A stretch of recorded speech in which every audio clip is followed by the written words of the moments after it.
آج ہم آپ کو ابو الانبیاء سیدنا حضرت ابراہیم علیہ السلام کا شجرہ نسب بتانے جا رہے ہیں۔ خاص طور پر ہم دیکھیں گے کہ آپ کے کس بیٹے سے کون سے انبیاء تعلق رکھتے تھے اور نبی آخر الزماں حضرت محمد صلی اللہ علیہ وآلہ وسلم کی نسل آپ کے کس بیٹے سے چلتی ہے۔ ہم یہ بھی دیکھیں گے کہ یہودیت اور عیسائیت اسلام سے کیسے مختلف ہیں۔ ان تینوں مذاہب میں آپ علیہ السلام کا کیا مقام ہے۔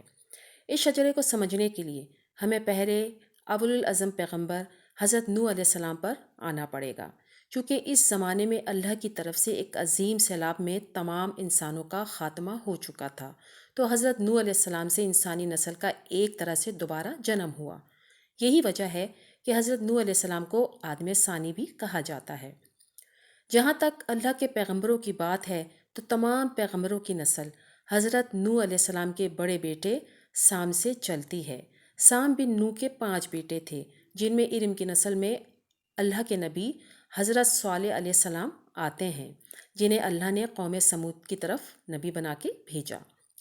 قرآن میں آتا ہے کہ سمود ایک قدیم عرب قبیلہ تھا جنہوں نے اللہ کے نبی حضرت صالح علیہ السلام کو جھٹلا دیا، یہاں تک کہ یہ اللہ نے نشانی کے طور پر ایک پہاڑ سے اونٹنی کو پیدا کر دیا، لیکن اس قوم نے اس اونٹنی کو بھی قتل کر دیا، جس کے نتیجے میں اللہ نے انہیں زلزلے کے ایک عذاب سے غرق کر دیا۔ سام بن نوح کے دوسرے اور سب سے اہم بیٹے ارکشاد تھے، جنہوں نے تقریباً 438 سال کی عمر پائی۔ ارشاد کے بیٹے شالق تھے، جن سے اللہ کے پیغمبر حضرت ہود علیہ السلام کا جنم ہوا، جنہیں بائبل میں عابر کے نام سے جانا جاتا ہے۔ حضرت ہود علیہ السلام کو اللہ نے عربوں کی قوم عاد میں نبی بنا کے بھیجا، جو قرآن کے مطابق انتہائی مالدار تھے اور اپنی طاقت کے دکھاوے کے طور پر مضبوط اور اونچی عمارتیں بنایا کرتے تھے۔ تاہم دولت کے نشے میں یہ لوگ اللہ کے ساتھ شریک کرنے لگے، جس کے نتیجے میں اللہ نے اس قوم کو ایک آسمانی طوفان میں غرق کر دیا۔ حضرت ہود علیہ السلام کے 2 بیٹے تھے، جن کے نام قحطان اور فالق تھے۔ جہاں تک قحطان کی بات ہے تو ان کے 24 بیٹے تھے، اور کچھ مورخ مانتے ہیں کہ ان کے ایک بیٹے ملکان کی نسل میں حضرت خضر علیہ السلام آتے ہیں۔ اس کے ساتھ ساتھ قحطان کی نسل میں نمرود بھی تھا، جس نے حضرت ابراہیم علیہ السلام کو آگ میں ڈالنے کا انتظام کیا تھا، اور کچھ مورخ قحطان کو قحطانی عربوں کا جد امجد بھی مانتے ہیں، جو آج بھی عرب کے یمن کے قبیلے علاقے میں بستے ہیں۔ حضرت ہود علیہ السلام کے دوسرے بیٹے فالق سے 2 نسلیں آگے ناہور آتے ہیں، جو حضرت ابراہیم علیہ السلام کے دادا تھے۔ یہاں اس شجرے میں کافی اختلاف پایا جاتا ہے۔ کچھ مورخین دعویٰ کرتے ہیں کہ ناہور کے 2 بیٹے آزر اور طاریق تھے، اور آپ علیہ السلام کے والد کا نام آزر لکھتے ہیں، جو کہ بت پرست تھے، لیکن کچھ دوسرے مورخ یہ مانتے ہیں کہ آزر آپ علیہ السلام کے چچا اور طاریق خواب کے والد تھے، لیکن قرآن کریم کی سورہ انعام کی آیت نمبر 75 میں آپ علیہ السلام کے والد کا نام آزر آتا ہے۔ آزر کے 3 بیٹے تھے، جن میں ابو الانبیاء حضرت ابراہیم علیہ السلام کے علاوہ حران اور ناہور شامل ہیں۔ ان میں حران کے بیٹے حضرت لوط علیہ السلام کے اللہ کے پیغمبر تھے، جس کا مطلب یہ ہے کہ حضرت لوط علیہ السلام حضرت ابراہیم کے بھتیجے تھے، جنہیں اللہ نے سدوم کی بستی کی طرف بھیجا، جہاں کچھ ایسی برائیاں موجود تھیں جو ان سے پہلے کسی قوم نے نہ کی تھیں۔ انہوں نے جب اللہ کے بھیجے پیغمبر حضرت لوط علیہ السلام کو جھٹلا دیا تو اللہ نے ان پر آسمان سے پتھر برسا کے انہیں غرق کر دیا، جبکہ حضرت ابراہیم علیہ السلام کے دوسرے بھائی ناہور نے موجودہ ترکی میں زندگی گزاری۔ حضرت ابراہیم علیہ السلام آج سے کم و بیش 3000 سال پہلے موجودہ عراق کے ارگ کے علاقے میں پیدا ہوئے۔ اس اسلامی عقیدے کے مطابق آپ علیہ السلام دوسرے ابوالعظم پیغمبر تھے، جنہیں اللہ نے ابو الانبیاء، خلیل اللہ، امام الناس اور حنیف کہہ کے پکارا۔ ان کے سب سے خاص بات یہ ہے کہ انہیں عربوں اور اسرائیلیوں دونوں کا مشترکہ جد امجد مانا جاتا ہے۔ یہی وجہ ہے کہ آپ کو اسلام، عیسائیت اور یہودیت تینوں مذاہب میں بہت اونچا مقام حاصل ہے۔ آپ علیہ السلام نے اللہ کے تمام احکامات اور آزمائشوں کو بغیر کسی ہیل و جد کے پورا کیا، چاہے انہیں آگ میں ڈالے جانے کا واقعہ ہو یا اپنے سگے بیٹے کو ذبح کرنا ہو۔ انہوں نے اللہ کے ہر فیصلے کے آگے سر تسلیم خم کیا۔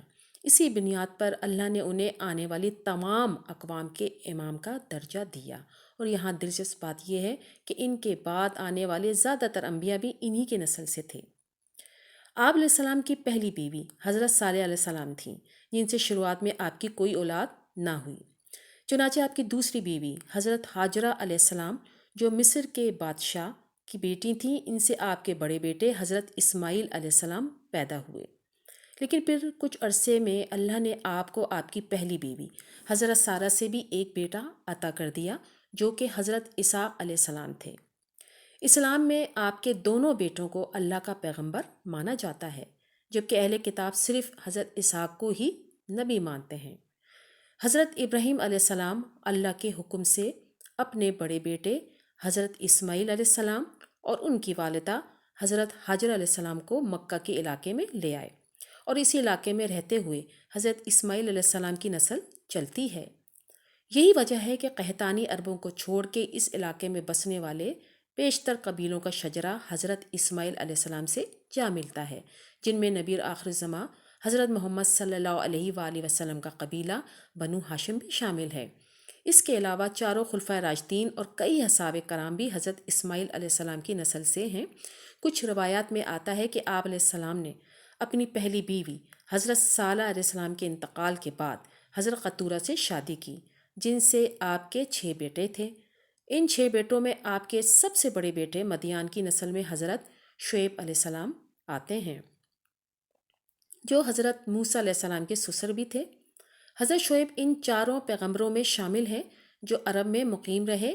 ان پیغمبروں میں آپ علیہ السلام کے علاوہ حضرت صالح علیہ السلام، حضرت ہود علیہ السلام اور یقیناً حضرت محمد صلی اللہ علیہ وآلہ وسلم شامل ہیں۔ جہاں تک حضرت اسحاق علیہ السلام کی بات ہے تو وہ اپنے والد حضرت ابراہیم علیہ السلام کے ساتھ فلسطین کے علاقے میں رہے۔ عیسائیت میں حضرت اسحاق علیہ السلام کو ذبیح اللہ مانا جاتا ہے، جبکہ اس کے برعکس اسلام میں حضرت اسماعیل علیہ السلام کو ذبح کرنے کا واقعہ آتا ہے۔ حضرت اسحاق علیہ السلام کی شادی اپنے چاچا ناہور کی ایک پوتی ربکہ سے ہوئی، جس سے شادی کے تقریباً 20 سال تک آپ علیہ السلام کی کوئی اولاد نہ ہوئی، لیکن پھر اللہ نے ایک دعا کے بدلے انہیں 2 جڑواں بیٹے یعقوب اور عیسو عطا کیے۔ آپ کے ان بیٹوں میں عیسو نبی نہ تھے، لیکن ان کی نسل میں اللہ کے پیغمبر حضرت ایوب علیہ السلام آتے ہیں۔ بعد مسلمان مفسرین حضرت ایوب علیہ السلام کو رومیوں کا جد امجد بھی تصور کرتے ہیں۔ اگر اسحاق علیہ السلام کے دوسرے بیٹے یعنی حضرت یعقوب علیہ السلام کی بات کی جائے تو وہ اللہ کے ایک پیغمبر تھے جن کا لقب اسرائیل تھا۔ قرآن کریم میں کل 16 مرتبہ آپ کا نام آتا ہے، اور کئی جگہ اللہ نے آپ کی قوم کو آپ کے لقب یعنی بنی اسرائیل سے مخاطب کیا۔ جہاں تک آپ کی اولاد کی بات ہے تو قرآن کریم میں آپ کے 12 بیٹوں کا ذکر آتا ہے، اور قرآن میں حضرت یوسف علیہ السلام کے علاوہ ان کے دوسرے بیٹوں کے نام نہیں ملتے، لیکن بائبل میں آپ علیہ السلام کی 2 بیویوں لیہ بن لبان اور راحیل بنت لبان کے ساتھ 12 بیٹوں کے نام آتے ہیں۔ آپ کے یہ 12 بیٹے مستقبل میں بنی اسرائیل یعنی یہودیوں کے 12 قبیلوں کی بنیاد بنے۔ آپ کے سب سے پسندیدہ بیٹے حضرت یوسف علیہ السلام اللہ کے نبی تھے، جن کے نام سے قرآن میں پوری ایک سورت موجود ہے، جس میں حضرت یوسف علیہ السلام کو ان کے بھائیوں کی طرف سے کنویں میں پھینک دینے اور پھر بعد میں آپ علیہ السلام کا مصر کا بادشاہ بن جانے کا پورا واقعہ ملتا ہے۔ اور حضرت یعقوب علیہ السلام کے ان 12 بیٹوں کی نسل میں کئی انبیاء آئے، جیسے کہ ان کے بیٹے بن یامین کی نسل میں حضرت یونس علیہ السلام، یہودا کی نسل میں حضرت داؤد علیہ السلام اور سلیمان علیہ السلام، اور لاوی کی نسل میں حضرت ہارون، اور تیسرے پیغمبر حضرت موسیٰ علیہ السلام تھے، جن پر اللہ نے پہلی آسمانی کتاب تورات بھی نازل کی۔ اس کے علاوہ حضرت موسیٰ علیہ السلام کے بھائی حضرت ہارون علیہ السلام کی نسل میں حضرت الیاس علیہ السلام، حضرت زکریا علیہ السلام اور حضرت یحییٰ علیہ السلام آئے۔ یہ تمام انبیاء حضرت ابراہیم علیہ السلام کے چھوٹے بیٹے حضرت اسحاق علیہ السلام کی نسل سے تھے، یعنی کہ یہ بنی اسرائیل میں بھیجے گئے انبیاء تھے۔ اگر ہم حضرت عیسیٰ علیہ السلام کی بات کریں تو اس دور میں اس عیسائیت جنم لیتی ہے، اور کچھ یہ کہ بنی اسرائیل میں ایک گروہ نے انہیں نبی ماننے سے صاف انکار کر دیا، جبکہ ایک دوسرے گروہ نے انہیں نبی مان تو لیا، لیکن ان لوگوں نے آپ علیہ السلام کو ماننے میں تمام حدیں پار کر دیں۔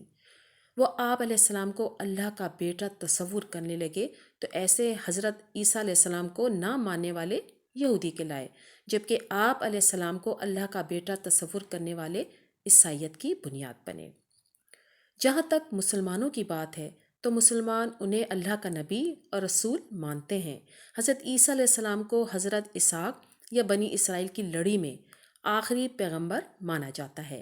ان کے بعد نبوت حضرت ابراہیم علیہ السلام کے بڑے بیٹے حضرت اسماعیل علیہ السلام کی نسل میں منتقل ہو جاتی ہے، یعنی نبی آخر الزماں حضرت محمد صلی اللہ علیہ وآلہ وسلم میں منتقل ہوتی ہے۔ یہاں دلچسپ بات یہ ہے کہ حضرت اسماعیل کی نسب میں حضرت محمد صلی اللہ علیہ وآلہ وسلم تک کوئی نبی نہ آیا۔ مسلمانوں کے نزدیک محمد صلی اللہ علیہ وآلہ وسلم اللہ کے آخری اور سب سے اہم نبی اور رسول ہیں، جنہیں خاتم النبیین مانا جاتا ہے۔ جہاں تک یہودیت کی بات ہے تو وہ لوگ اس حسد میں مبتلا ہیں کہ نبوت بنی اسرائیل میں کیسے منتقل ہوگی، اور وہ حضرت عیسیٰ علیہ السلام کی طرح حضرت محمد صلی اللہ علیہ وآلہ وسلم کو بھی اللہ کا نبی ماننے سے انکار کرتے ہیں۔ اور اسی طرح عیسائیت میں بھی حضرت محمد صلی اللہ علیہ وآلہ وسلم کو اللہ کا نبی ماننے سے انکار کیا